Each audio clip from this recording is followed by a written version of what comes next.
Selamat berjumpa kembali Bapak Ibu Saudari-saudara, umat beriman yang terkasih dalam Tuhan. Selamat berhari Minggu, selamat merayakan Ekaristi bersama dengan keluarga, dengan komunitas umat beriman dimanapun Anda berada, entah secara offline ataupun secara online. Semoga pada hari Minggu tanggal 25 April 2021 ini kita tetap penuh syukur, penuh sukacita atas Tuhan yang menjadi gembala baik bagi kita. Minggu Paskah keempat sekaligus kita rayakan sebagai Minggu Panggilan. Saya Romagus CSSR, Bapak Ibu Saudari-saudara, mengajak kita sekalian dalam renungan mutiara pagi hari ini merenungkan Injil Yohanes bab 10 ayat 11 sampai 18. Dalam nama Bapa dan Putra dan Roh Kudus. Amin. Pada suatu hari Yesus berkata kepada orang-orang Farisi, "Akulah gembala yang baik. Gembala yang baik memberikan nyawanya bagi domba-dombanya. Sedangkan seorang upahan yang bukan gembala dan yang bukan pemilik domba-domba itu sendiri, ketika melihat serigala datang, meninggalkan domba-domba itu lalu lari, sehingga serigala itu menerkam dan mencerai-beraikan domba-domba itu. Ia lari karena ia seorang upahan dan tidak memperhatikan domba-domba itu.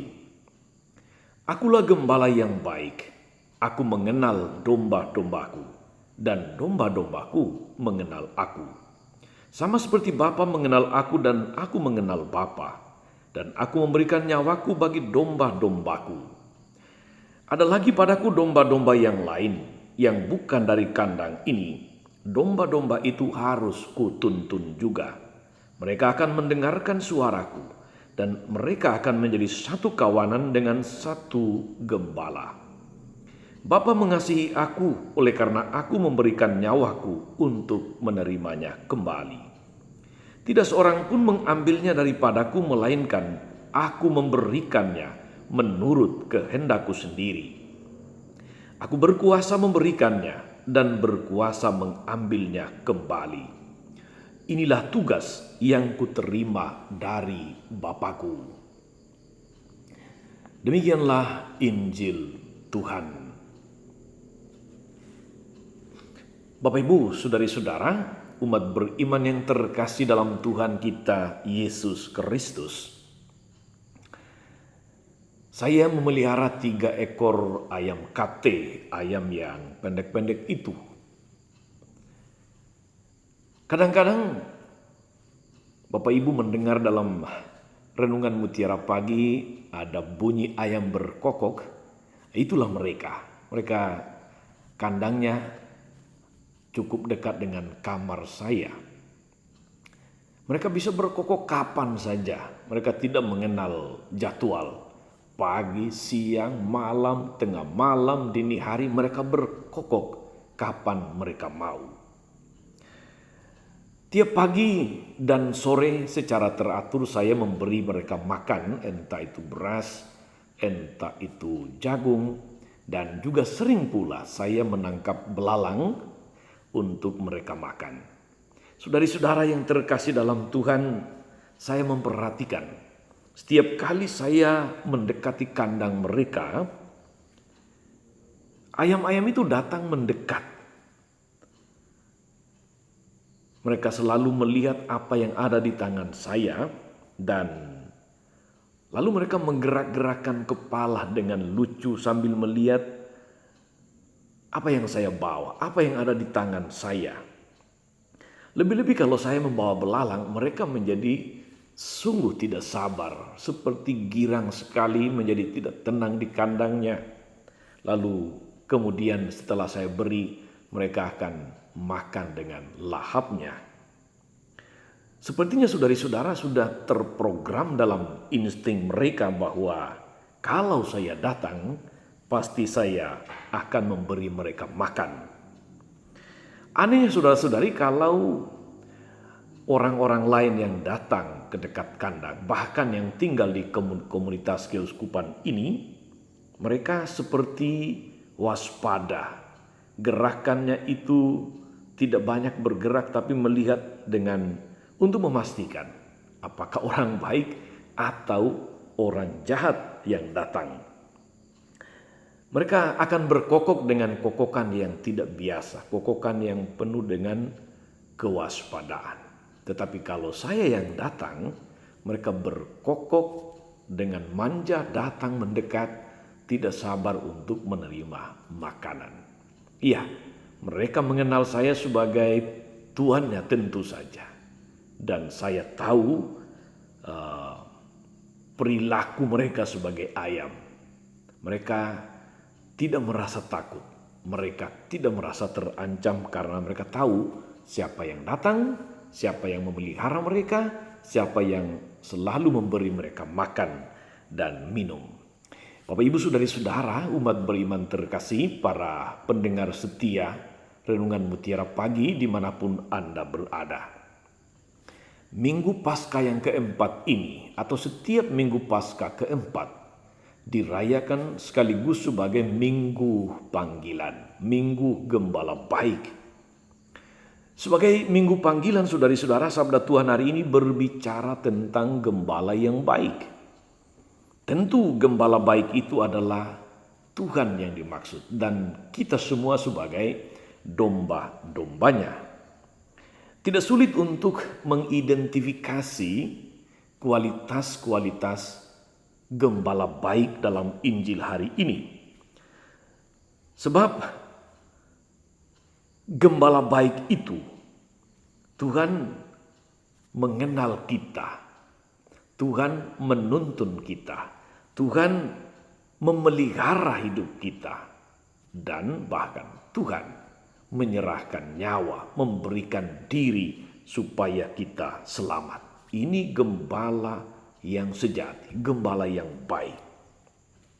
Singkatnya saudara-saudari, sebagai gembala yang baik, Tuhan itu menjamin hidup kita, memelihara hidup kita, rohani dan jasmani. Karena itu saudari-saudara, semestinya kita tidak perlu takut, tidak perlu khawatir juga untuk datang dan mendekat kepada Tuhan Sang Gembala Baik. Tetapi dalam renungan ini saudari-saudara, saya ingin fokus dan mengajak kita untuk berefleksi bukan tentang pertama-tama tentang gembala yang baik. Itu tidak sukar kita pahami. Sudah sering kita dengarkan khotbah-khotbah, renungan-renungan. Kita membaca dan merefleksikan sendiri perikop Injil tadi. Saya ingin fokus kepada domba-domba. Kalau kita punya gembala yang baik, mestinya kita juga menjadi domba-domba yang baik. Nah, saudari-saudara, berdasarkan Injil hari ini, ada dua kualitas seorang atau kualitas domba yang baik. Yang pertama, bahwa domba-domba mengenal Sang Gembala. Domba-dombaku mengenal aku. Itu kata Yesus dalam Injil tadi. Bagaimana domba-domba mengenal gembala? Saudari-saudara, ketika saya mendapat kesempatan berziarah ke Tanah Suci, ke Holy Land, Israel. Waktu itu guide kami orang Israel, orang asli Israel, orang Yahudi, menjelaskan tentang perikop ini. Dia katakan bagaimana cara para gembala supaya domba-domba mengenal gembalanya, hafal gembalanya. Maksud saya, dia mengatakan atau bercerita bahwa ketika seekor domba itu lahir, ketika dia masih anak domba, biasanya kakinya dipatahkan oleh sang gembala, sehingga domba itu tentu tidak bisa kemana-mana. Tetapi gembala akan mengobati kaki anak domba itu dan memikulnya di atas bahunya. Bayangkan Bapak Ibu kalau Anda memikul seekor domba atau seekor anak kambing di atas bahu. Apa maksudnya itu? Tentu bukan saja bahwa Dia peduli kepada anak domba itu. Bisa saja dia tinggalkan di kandang dirawat. Tapi bukan itu tujuan kaki anak domba itu dipatahkan. Karena tujuannya adalah selama kakinya dipatahkan, selama kakinya diobati oleh sang gembala, dan domba itu selalu dipikul kemana-mana ketika dia menggembalakan domba-domba yang lain, maka domba itu menjadi sangat dekat dengan sang gembala. Dia dipikul di atas bahunya. Dan Bapak Ibu saudara-saudari boleh percaya, Guide tadi mengatakan ketika domba itu dipikul di atas bahu, dia menjadi hafal betul tuannya, bahkan hafal bau badannya. Saya sempat berkata kepada guide-nya, apakah karena bahu dekat dengan ketiak jadi anak domba tadi menghafal bau badan gembalanya? Dan dia katakan betul, justru itu tujuannya. Jadi nanti kalau domba itu sudah sembuh, sudah besar, dia hafal bau badan gembalanya. Luar biasa cara yang ditempuh untuk membuat domba itu mengenal dan dekat dengan gembalanya. Bahkan bau badan gembalanya pun dihafal.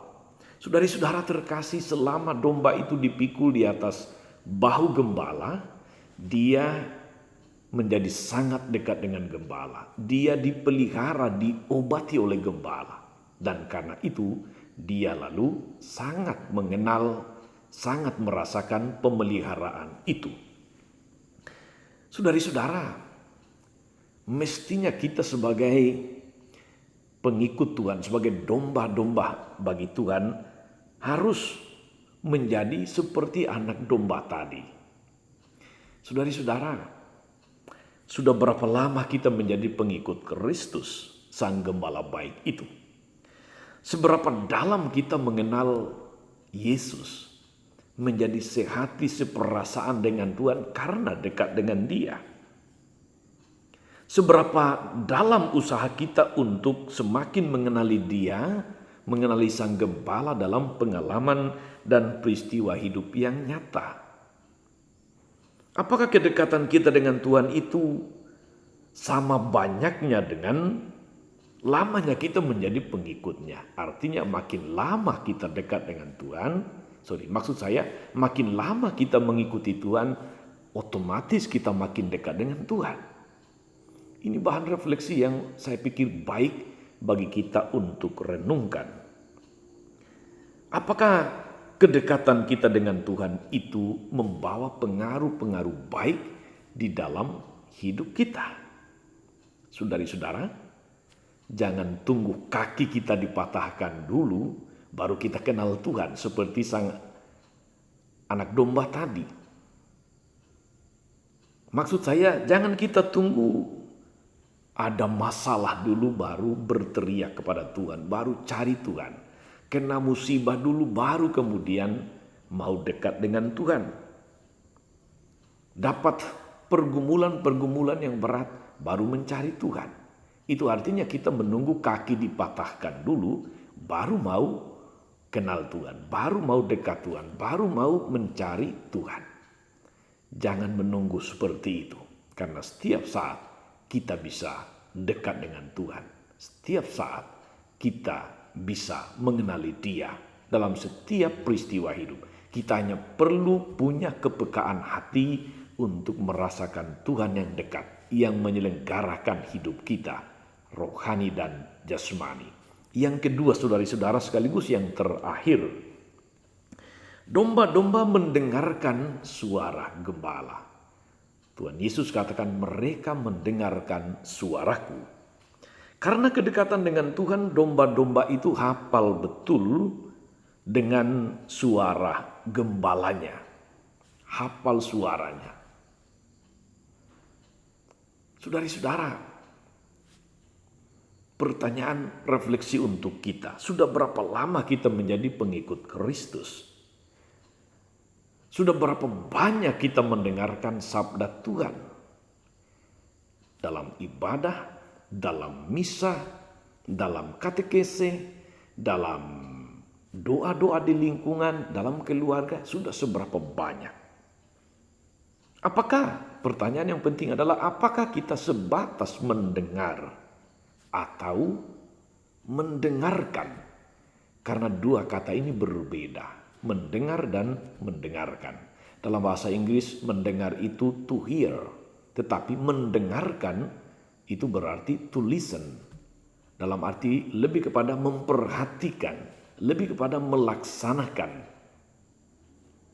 apa yang didengar, sabda Allah itu. Seberapa serius kita mengikuti kata-kata Yesus, sabdanya. Seberapa lama, seberapa jauh, seberapa dalam kita menjadi pelaku-pelaku firman. Karena kita mendengarkan Tuhan. Kita ingat saudari-saudara, dalam doa Bapa Kami kita berdoa dengan penuh hafalan, di luar kepala bahkan. Jadilah kehendak-Mu di atas bumi seperti dalam surga. Tapi kalau kita mau jujur, seringkali justru kita memaksakan kehendak kita. Kita mau Tuhan yang mengikuti mau kita. Atau kita cenderung mengikuti pikiran, kemauan, keinginan kita sendiri. Bukan kehendak Tuhan. Semoga saudari-saudara dalam merayakan Minggu Panggilan ini, pada tahun Santo Yosef, kita berani seperti Santo Yosef yang mau mendengarkan suara Tuhan dalam hidupnya dan melaksanakannya dengan tulus hati. Tentu untuk itu saudari-saudara, dibutuhkan bukan hanya penyerahan diri, tetapi penyangkalan diri supaya kehendak Tuhan yang terjadi. Maka mari saudari-saudara, kita menjadi domba-domba yang baik bagi Tuhan, yang dekat dengannya, tapi juga selalu mendengarkan suaranya. Tuhan Yesus memberkati. Maria Bunda selalu menolong, setia mendoakan kita semua. Amin. Tuhan Yesus Kristus, kami bersyukur karena Engkau sungguh gembala yang baik bagi kami, yang memelihara hidup kami rohani dan jasmani. Kau bahkan menyerahkan diri, menyerahkan nyawa-Mu supaya kami selamat.